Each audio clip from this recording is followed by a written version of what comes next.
আজকে বদরপুর নতুন একটা স্টল ওপেনিং হইছে।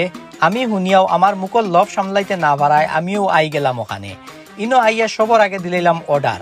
এরপরে বইলাম আমার অর্ডারের অপেক্ষা করিয়া। ইকান হইল কি বদরপুর খান রেস্টুরেন্টর দ্বারো নতুন ভাবে খুলছে একটা স্টল, নাম হইল কি শর্মা সেন্ট্রাল। এরপরে দেখি বাইয়ে খুব সুন্দর করিয়া আমার শর্মাটা বানাইতরা। তানর বানানি দেখি আমার লাগের খুব টেস্টি হইব। একজন বাইয়ে দেখি মাংস কাটিতরা আর একজনে দেখি সুন্দর করে তা রেডি করদা।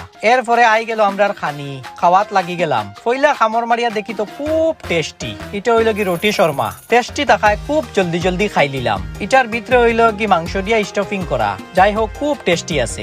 এরপরে খাইয়া দাইয়া শেষ করিয়া ইন দেখি উঠি গেলাম। আরো একবার আপনারা এড্রেসটা কইয়া দিলাই, Badarpur doctor B.R.. Ambedkar computer এডুকেশনের অপোজিটে খান সুইটসর সংলগ্ন মার্কেটর নিচে খুব সুন্দরভাবে এখানে শর্মা পাওয়া যায়। আপনারা ইয়া টেস্ট করতে পারবা। বন্ধুরা, ভিডিওটা দেখে কিরকম লাগলো কমেন্টে জানাইও, লাইক করিও আর ফলো করিও আর শেয়ার করিও।